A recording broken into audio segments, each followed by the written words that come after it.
नमस्कार दोस्तों, मैं सागर भट्ट और आप देख रहे हैं प्राइम मार्केट इंडिया, जहां हम शेयर मार्केट को कॉम्प्लिकेटेड नहीं करते बल्कि आसान भाषा में समझाते हैं और पूरे कॉन्फिडेंस के साथ इन्वेस्ट करना सिखाते हैं। बिना समय गवाए आज के सबसे बड़े मार्केट अपडेट की शुरुआत करते हैं।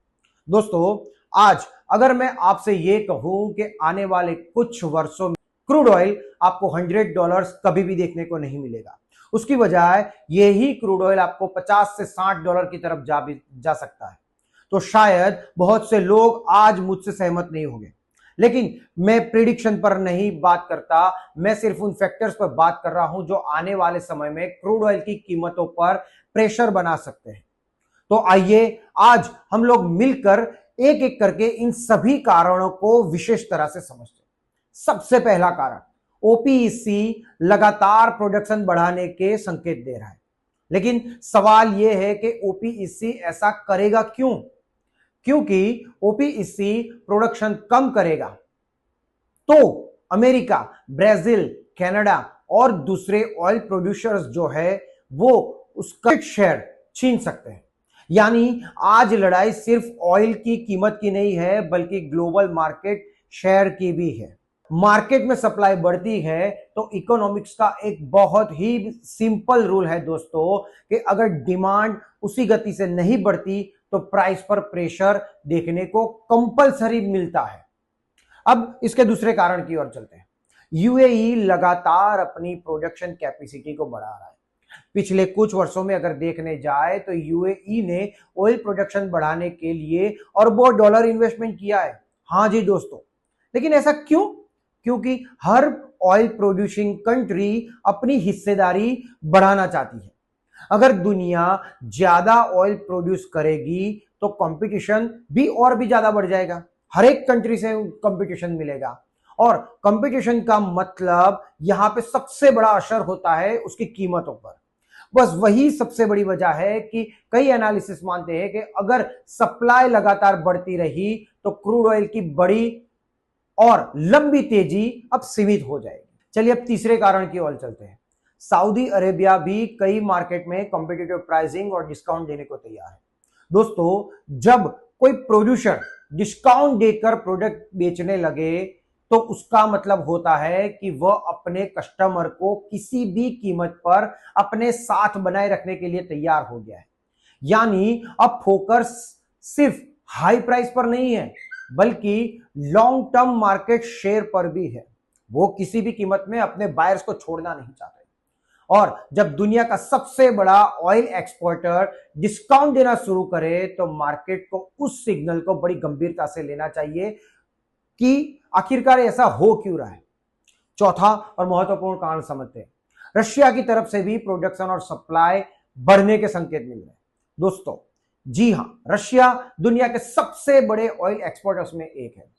पिछले कुछ वर्षों में जियोपॉलिटिकल चैलेंज के बावजूद रशिया में नई मार्केटिंग खोज ली। इंडिया है, चाइना है और कई एशियन कंट्रीज आज रशियन ऑयल के बड़े बायर्स बन चुके हैं। इंडिया काफी कुछ रशिया से बाय करता है। मतलब ऑयल पूरी तरह से मार्केट में गायब नहीं हुआ बल्कि उसका रास्ता बदल गया है। अगर रशिया लगातार एक्सपोर्ट करता रहा तो ग्लोबल सप्लाई मजबूत बनी रहेगी और जब सप्लाई मजबूत बनती है दोस्तों तो क्रूड ऑयल में बहुत बड़ी और लंबी तेजी अब मुश्किल ही समझिए आप। पांचवा कारण समझते हैं। ईरान और वेनेजुएला का ऑयल भी अब धीरे धीरे ग्लोबल मार्केट से वापस आने की संभावना बनी। जी दोस्तों, कई वर्षों तक सैंक्शन की वजह से इन दोनों देशों के ऑयल ग्लोबल मार्केट से लगभग बाहर हो गए थे। लेकिन अगर आने वाले समय में जियोपॉलिटिकल सिचुएशंस बेहतर होती है या सैंक्शन में कोई राहत देखने को मिलती है तो लाखों बैरल ऑयल फिर से मार्केट में आ सकते हैं।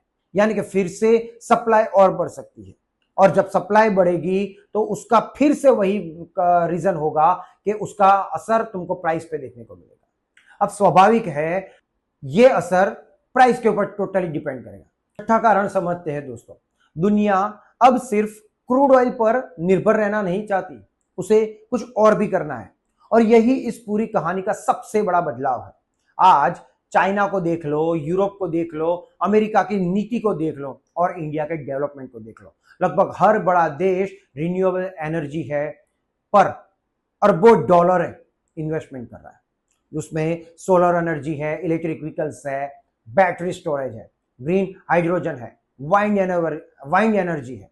इन सभी का इस्तेमाल हर साल तेजी से बढ़ रहा है और इसका मतलब ये होता है कि क्रूड ऑयल खत्म नहीं होगा, लेकिन उसकी डिमांड की ग्रोथ धीरे धीरे अब कम हो रही है। और डिमांड की ग्रोथ जैसे ही कम होती है दोस्तों, तो उसका असर सबसे पहले प्राइस पे पड़ता है और जैसे ही प्राइस पे प्रेशर बढ़ता है तो उसका सीधा असर क्रूड ऑयल के ऊपर देखने को मिलता है। सातवां कारण, हॉर्मुज स्ट्रेट अब दुनिया का एकमात्र उम्मीद नहीं रहा। दोस्तों कुछ साल पहले अगर हॉर्मुज स्ट्रेट बंद होता है तो उसकी खबर आते ही पूरी दुनिया डर जाती थी, क्योंकि दुनिया के बड़े से बड़े हिस्से का ऑयल उसी रास्ते से आता था।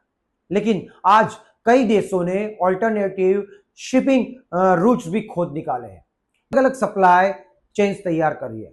मतलब रिस्क अभी भी है, लेकिन दुनिया पहले जैसे मजबूर नहीं रही और यही वजह है कि आज केवल जियोपॉलिटिकल न्यूज में लंबे समय की तेजी बनना पहले जितना अब आसान नहीं रहा।